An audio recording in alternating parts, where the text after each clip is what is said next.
bahan ajar yang telah kami susun untuk mata pelajaran ilmu pengetahuan alam dan sosial jenjang sekolah dasar kelas 5. Sebelumnya, perkenalkan anggota kelompok kami yang terdiri dari saya, Ananda Hamidina dengan NIM 25. Saya Yana Rimanda dengan NIM 19. Saya Bano Yatama dengan NIM 22. Saya Nimas Ayu Amalini dengan NIM 27. Saya Alif Ramadan dengan NIM 35. Saya Pak Aliska Febrisa dengan NIM 045. Dan ajar yang kami rancang berupa modul ajar IPAS untuk kelas 5 SD dengan tema bagaimana kita hidup dan bertumbuh. Modul ini dibuat untuk kelas C dengan fokus pada pemahaman tentang sistem pernapasan, sistem pencernaan, dan pola hidup sehat, serta masa pubertas. Tujuan pembelajaran dalam modul ini antara lain agar peserta didik mampu yang pertama mengidentifikasi bagaimana bernapas membantu manusia melakukan aktivitas sehari-hari. Yang kedua, menjelaskan peran makanan dan organ pencernaan untuk kelangsungan hidup. Yang ketiga, mendeskripsikan tahapan pertumbuhan manusia dan perubahan yang terjadi pada masa pubertas. Selanjutnya, kami akan menjelaskan isi susunan bahan ajar yang telah kami buat. Modul ini terdiri dari beberapa bagian utama. Yang pertama, identitas modul yang membuat nama penyusun yaitu kelompok 4 PGSD 3A tahun ajaran 2025-2026. Mata pelajaran IPAS kelas 5 SD dan bab 5 yaitu tentang kebutuhan dasar manusia seperti bernapas, makan, dan minum, serta tahapan pertumbuhan manusia termasuk masa pubertas. Yang kedua, kompetensi dasar yaitu mencakup pemahaman sistem pernapasan, sistem pencernaan, pola hidup sehat, dan pertumbuhan manusia terutama pubertas. Yang ketiga, tujuan pembelajaran yang diarahkan pada pengetahuan fungsi organ pernapasan dan pencernaan, mengenai proses pernapasan dan tahapan pertumbuhan serta perubahan fisik pada masa pubertas. Tentunya yang keempat, petunjuk belajar. Peserta didik akan mempelajari modul ini untuk mengenal bagaimana tubuh kita berfungsi dan menjaga kehidupan dari bernapas hingga pencernaan makanan, serta memahami bagaimana tubuh kita tumbuh dan berubah, terutama pada masa pubertas.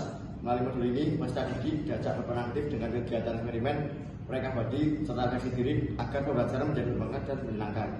Yang kelima, modul pembelajaran dan asesmen. Modul ini menggunakan model tatap muka dengan 2 asesmen yaitu individu dan kelompok, dengan 3 jenis asesmen yaitu diagnostik, formatif, dan sumatif. Penilaian dilakukan melalui observasi, proyek, dan tes tertulis. Yang keenam, sarana dan prasarana. Menggunakan alat sederhana seperti botol bekas, sedotan, balon, LCD, video pembelajaran dari YouTube, serta ruang kelas yang nyaman, akses internet, serta area terbuka untuk kegiatan praktis dan observasi. Yang ketujuh, sumber belajar. Sumber utama berasal dari buku IPAS kelas 5, serta sumber alternatif berupa video animasi tentang sistem pernapasan, pencernaan, dan masa pubertas. Yang kedelapan, materi pembelajaran meliputi 4 bagian utama. Yang pertama, materi sistem pernafasan meliputi organ-organ pernafasan seperti hidung, trakea, dan paru-paru, serta mekanisme inspirasi dan ekspirasi. Materi yang kedua yaitu tentang sistem pencernaan yang menjelaskan organ-organ pencernaan dari mulut hingga anus, fungsi masing-masing, dan proses pencernaan makanan. Selanjutnya, materi pola hidup sehat tentang pentingnya makanan bergizi dan menjaga kesehatan organ pernafasan dan pencernaan. Selanjutnya, materi pertumbuhan manusia dan pubertas berisi tahapan pertumbuhan dan perubahan fisik pada masa pubertas serta cara menyikapinya secara bijak. Selanjutnya, desain pembelajaran.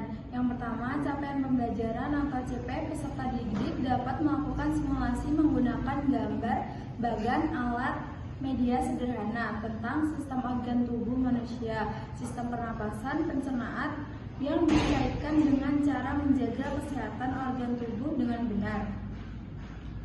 Yang kedua, pemanfaatan teknologi digital menggunakan video animasi untuk menunjukkan perjalanan dalam sistem pernapasan dan perjalanan makanan sistem pencernaan. Yang ke-11 yaitu latihan soal beserta kunci jawaban, rubrik penilaian, dan refleksi diri untuk memperkuat pemahaman.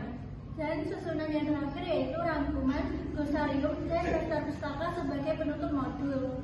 Kelebihan bahan ajar ini, pertama, modul dirancang dengan pendekatan pembelajaran yang interaktif dan menyenangkan melalui eksperimen dan proyek sehingga meningkatkan motivasi dan pembelajaran peserta didik. Yang kedua, integrasi dan konseptual materi dikaitkan langsung dengan kehidupan sehari-hari siswa. Yang ketiga, aktif dan partisipatif. Peserta didik diajak membuat model paru-paru dan peta perjalanan makanan. Dan yang keempat, mengembangkan profil pelajar Pancasila seperti bidang kritis, gotong royong, dan mandiri. Dan selanjutnya, mendukung pembelajaran berbasis proyek melalui kegiatan investigasi tubuhku, tanggung jawabku. Selanjutnya, kelebihan yang keenam, adanya refleksi diri yang membantu siswa mengenal diri dan kebiasaan hidup sehat. Namun, bahan ajar yang kami buat juga memiliki beberapa kelemahan. Salah satunya adalah keterbatasan waktu pelaksanaan kegiatan yang cukup padat dan dapat menjadi tantangan bagi guru untuk mengelola pembelajaran secara optimal dalam satu semester. Selain itu, materi pubertas yang sensitif membutuhkan pendekatan khusus yang belum sepenuhnya rinci dalam modul ini, sehingga perlu penyesuaian dengan kondisi kelas dan pendampingan guru BK. Baik, secara keseluruhan, bahan ajar ini kami rancang agar pembelajaran IPAS menjadi lebih bermakna, menyenangkan, dan berpusat pada siswa. Demikian presentasi dari kelompok 4 PGSD 3A tentang desain bahan ajar IPAS kelas 5. Tema bagaimana kita hidup dan bertumbuh. Kami berharap modul ini dapat menjadi bahan ajar yang menarik, interaktif, dan bermakna bagi siswa sekolah dasar, dan dapat membantu guru dalam mengembangkan pembelajaran tematik yang kontekstual dan mendukung karakter peserta didik. Terima kasih atas perhatian teman-teman dan Bapak Ibu dosen. Wassalamualaikum warahmatullahi wabarakatuh. Belajar tentang tubuh kita